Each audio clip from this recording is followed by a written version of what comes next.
شوکت Yousafzai صاحب very good morning to you جی. یہ ذرا فرمائیے گا کہ اس وقت کیا کلیئرٹی پائی جاتی ہے with in the party in the absence of بانی پی ٹی آئی کہ کرنا کیا ہے؟ کہیں مذاکرات کی بات ہوتی ہے، کس سے مذاکرات کرنے ہیں، کس سے نہیں کرنے، یہ طے ہو چکا ہے؟ بسم اللہ الرحمن الرحیم. بہت شکریہ. تھوڑی سی آواز اپنی اونچی کرا دیں کیونکہ آواز بہت کم جی کروا رہے ہیں.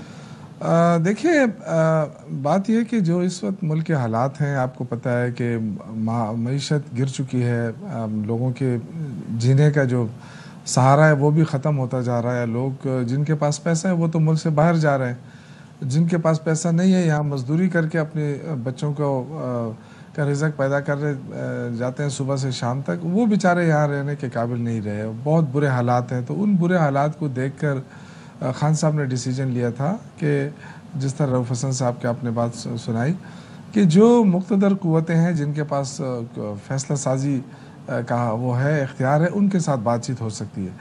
جو یہ لوگ ہیں جس طرح خواجہ آصف ہے، حسن اقبال ہے، جو آ کے کہتے ہیں جی جو 9 مئی کے آڑ میں جو اپنی اقتدار کو دوام دے رہے ہیں، کیونکہ عوام نے تو ان کو مسترد کر دیا ہے، ان کے پاس تو نہ کوئی اختیار ہے نہ کوئی. شوکت یوسف زئی صاحب، آپ کہہ رہے ہیں کہ ہمیں فوج سے بات کرنی چاہیے، لیکن ایک طرف آپ ان کو کہتے ہیں کہ جی انہیں سیاسی کوئی رول پلے نہیں کرنا چاہیے، پھر بات بھی آپ ان سے کرنا چاہ رہے ہیں. ظاہر ہے آپ سیاسی جماعت ہیں، سیاسی ایشو کے حوالے سے اپنی ساری ریزرویشن اس پہ بات کریں گے. دوسرے وہاں سے بڑا ڈائریکٹ پیغام آیا کہ آپ لوگ پہلے معافی مانگیں 9 مئی کے سارے واقعے کے حوالے سے، اور اس کے بعد ہی کوئی بات یا برف پگھلے گی. تو آپ لوگ اگر انگیج ہوں گے تو کس پوائنٹ پہ جا کر انگیج ہوں گے؟ شرائط تو آپ کے سامنے پہلے ہی ہیں. دیکھیں جب بات چیت شروع ہوتی ہے تو معاملات سامنے آتے ہیں. اب 9 مئی جو ہے وہ فوج سمجھتی ہے کہ وہ ہمارے خلاف ہے، تو ظاہر ہے پھر فوج کے ساتھ ہی بات ہو سکتی ہے. اس کا جو بینیفیشری ہے وہ پیپلز پارٹی اور نون لیگ ہے، وہ اس میں مزے لے رہے ہیں. اور ہم یہ کہتے ہیں کہ تحقیقات ہونی چاہیے، تحقیقات ہو جائے اور اس میں جو گلٹی ہیں ان کو سزا دی جائے. وہ ہمارا موقف تو وہی ہے. ہم تو کوئی وہ نہیں کر رہے کہ جی ہم کہتے ہیں کہ مانگیں گے پھر تبھی تو بات چیت آگے بڑھے گی نا. دیکھیں یہ تو دیکھیں ہم نے بھی اپنی بات کر لی ہے کہ ہم مذاکرات کے لیے تیار ہیں. ہم یہ نہیں کہہ سکتے کہ جی ہم کسی کے ساتھ مذاکرات نہیں کرتے. مذاکرات کے بغیر چونکہ ایک طرف ہم یہ چاہتے ہیں کہ جی قانون انصاف کی بالادستی ہو اور باقاعدہ تحقیقات ہو. لیکن شوکت یوسف صاحب جو چکر ہے it's a very tricky sort of situation for you guys. I mean آپ چاہتے ہیں مذاکرات ہوں، فوج کی جانب سے اسٹیبلشمنٹ کی جانب سے موقف ہے کہ آپ لوگ پہلے اس چیز پہ معافی مانگے پھر بات آگے بڑھے گی. اچھا جو لوگ آپ سے بات کرنا چاہتے ہیں وہ لوگ سیاسی ہیں، ان سے آپ بات نہیں کرنا چاہتے، تو پھر تو یہ سلسلہ اسی طریقے سے چلتا رہے گا میوزیکل چیئر کا. دیکھیں یہ دو چیزیں ہیں. جن کو آپ سیاسی کہتے ہیں نا وہ بک چکے ہیں، ان کی کوئی حیثیت نہیں ہے، عوام میں ان کی کوئی پذیرائی نہیں ہے. جو اس وقت بیٹھے ہیں یہ بالکل فارم 47 کی گورنمنٹ ہے اور ناجائز طریقے سے بیٹھے ہیں، جس کی وجہ سے آپ دیکھ رہے ہیں کہ معیشت کا بیڑا غرق کر دیا، ملک کا بیڑا غرق کر دیا، کارخانے بند ہو رہے ہیں، لوگ بے روزگار ہو رہے ہیں، بہت زیادہ مشکلات ہیں. اب یہ جو ہے نا دو چیزیں، یا تو ہم یہ کہیں کہ جی بس ٹھیک ہے جس طرح چل رہا ہے چلانے دیں، جتنا ظلم کرنا ہے کرنے دیں، تو ہم تو اس سے وہ نہیں ہوئے. لیکن ہم یہ کہہ رہے ہیں کہ جو ہم پوچھ رہے ہیں، جو صدف نے بھی پوچھا، ہم سب کا ملک ہے کہ پوائنٹ یہ آپ کے ذہن میں بھی خیال آتا ہوگا نا کہ وہاں سے جب بھی آپ کی جانب سے کوئی انڈیکیشن دی جاتی ہے اسٹیبلشمنٹ سے رابطوں سے متعلق، علی امین گنڈا پور جس طرح سے بات کرتے ہیں، رؤف حسن صاحب جس طرح سے بات کر رہے ہیں، تو وہاں سے بعد میں کلیئر کٹ یہ وضاحت آ جاتی ہے کہ یہ شرط ہے، اس کے بعد ہی معاملات آگے بڑھیں گے. تو اس کے اوپر کچھ سوچیں گے تو پھر اس کے بعد کچھ ہوگا. پاکستان تحریک انصاف کو فکر کس بات کی ہے؟ یہ نہیں ہے کہ کوئی ڈیل مانگ رہے ہیں، ہم NOC نہیں مانگ رہے ہیں عمران خان کے لیے، نہ وہ خود اپنے لیے ڈیل مانگ رہا ہے. وہ تو دیکھیں جو کیسز ہیں ان کی کوئی حیثیت ہی نہیں، وہ آٹومیٹکلی عدالتوں میں جا رہے ہیں اور پیش ہو رہے ہیں، اور وہ اس کا کوئی ایشو ہی نہیں ہے ہمیں. لیکن جو ہم چاہتے ہیں کہ ملک کی تباہی جو ہو رہی ہے یہ رک جائے. تو اب دیکھیں عمران خان جیل میں ہے، وہ سزا بھی بھگت رہے ہیں، مشکلات بھی بھگت رہے ہیں، لیکن اس کے باوجود ملک کی فکر ہے، عوام کی فکر ہے. یہ لوگ جو ہے نا یہ آکے ان کو کیا فکر ہے؟ وہ آکے سے 9 مئی کے آڑ لے کے 9 مئی کی باتیں کر کے چلے جاتے ہیں. ان کے پاس ہے کیا انہوں نے ڈیلیور کیا؟ شوکت یوسف زئی صاحب، آپ کا پہلے مولانا صاحب کے حوالے سے بھی کچھ اسی طرح کا ہی سٹانس رہا ہے، لیکن آج کیونکہ آپ کو ضرورت ہے ان کی تو آپ ان سے بات کرنے کو بھی تیار ہیں. لیکن اس وقت ظاہر ہے آپ کو نون لیگ یا پیپلز پارٹی کی نئی ضرورت ہے. تو آپ ان سے بات نہیں کرنا چاہتے. لیکن میرا سوال یہ ہے کہ محمود خان اچکزئی صاحب وہ کہتے ہیں حکومت سے مذاکرات کریں، اور آپ نے انہیں ایک طرح سے مینڈیٹ بھی دیا ہوا ہے اپنی طرف سے بات کرنے کا بھی، تو وہ کس ڈائریکشن پہ بات کر رہے ہیں، اور آپ لوگ جو پارٹی جس میں رؤف حسن صاحب ہیں یا آپ لوگ ہیں، آپ کس ڈائریکشن پہ بات کر رہے ہیں؟ پارٹی آن بورڈ ہیں تمام ایشوز پہ کہ نہیں؟ دیکھیں بالکل پارٹی آن بورڈ ہے. ایک طرف دیکھیں جب یہ آپ کہتے ہیں نا ڈائریکٹلی، ہم تو ان سے بات اس لیے نہیں کرنا چاہتے کہ ہمیں پتہ ہے کہ ان کے پاس کوئی اختیار نہیں، یہ کچھ فیصلہ کر ہی نہیں سکتے ہیں.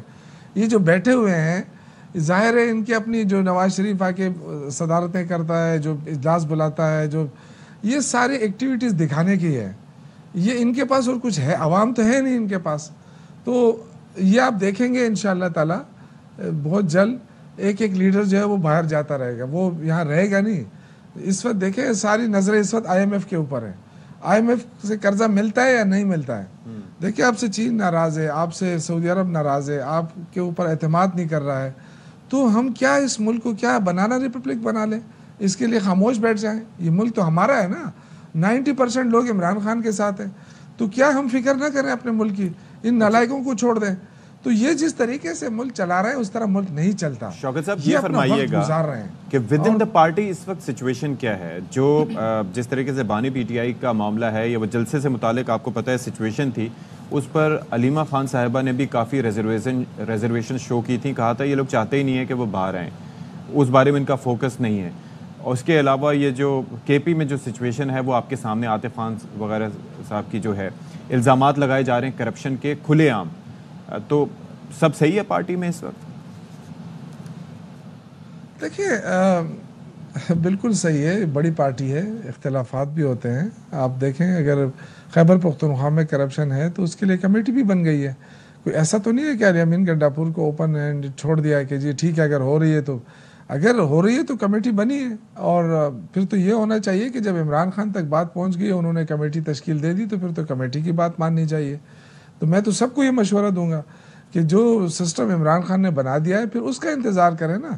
پھر اگر ہم میڈیا پہ آ کے اگر ہم یہ شروع ہو جائیں کہ جی وہ خراب ہے یہ خراب ہے، تو پھر تو خرابی تو دور نہیں ہوتی ہے بلکہ خرابیاں ہو جاتی ہیں.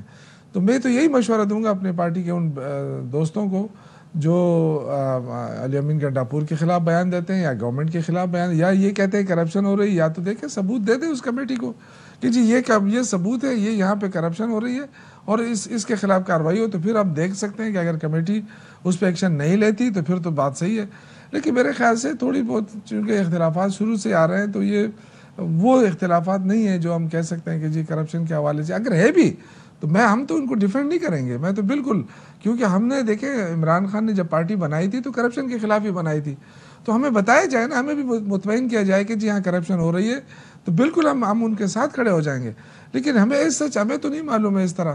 اور اگر اس طرح دیکھیں بڑی پارٹی ہے، اختلافات بھی ہو جاتے ہیں، باتیں بھی ہو جاتی ہیں، لیکن وہ ایک ذاتی اختلاف تو ایک الگ بات ہے. دوسرے آپ نے علیمہ خان صاحبہ کی بات کی، دیکھیں وہ بہن ہے عمران خان کی اور ظاہر ہے ان کا دل دکھ رہا ہے، وہ پریشان ہے اپنے بھائی کے لیے. اور وہ بھائی جو میں سمجھتا ہوں کہ دنیا کا لیڈر ہے اس وقت، اور انشاءاللہ تعالی بہت جلد وہ وائس چانسلر بھی بن جائیں گے آکسفورڈ یونیورسٹی کے، اور دنیا میں نام گرامی اور پوری دنیا ان کو مانتی ہے.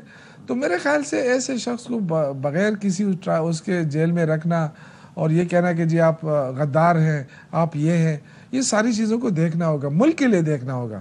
ہمیں ذاتی طور پہ تو آپ کو پتہ ہے عمران خان کہہ رہا ہے ٹھیک ہے اگر میں جیل میں ہوں تو کوئی ایشو نہیں ہے، لیکن ہمیں ضرورت ہے، پاکستان کو ضرورت ہے. اس وقت ان سے ملک نہیں چل رہا، سارا پہیہ رک رہا ہے. 100 سے زیادہ کارخانے بند ہو گئے، انڈسٹریاں بند ہو گئی ہیں فیصل آباد میں اور دوسری جگہوں پہ، ٹیکسٹائل ملیں بند ہو گئی ہیں، 2 لاکھ سے زیادہ لوگ بے روزگار ہو گئے ہیں. تو کیا مطلب آپ دیکھیں اس وقت یہ 2 سالوں میں اگر آپ صرف 2 سالوں کا وہ لیں نا تو 21,000 ارب کا قرضہ انہوں نے لیا ہے، 21,000 ارب کا. تو 21,000 ارب روپے کہاں لگے ہیں اس ملک میں؟ بتائے تو صحیح نا. بالکل یہ وہ سوال ہیں جو آپ پوچھیں، اور آپ لوگ اسمبلی میں ہیں تو یہ سوال وہاں پر پوچھ سکتے ہیں. Thank you so much. Shaukat Yousafzai صاحب گفتگو کر رہے تھے ہمارے ساتھ.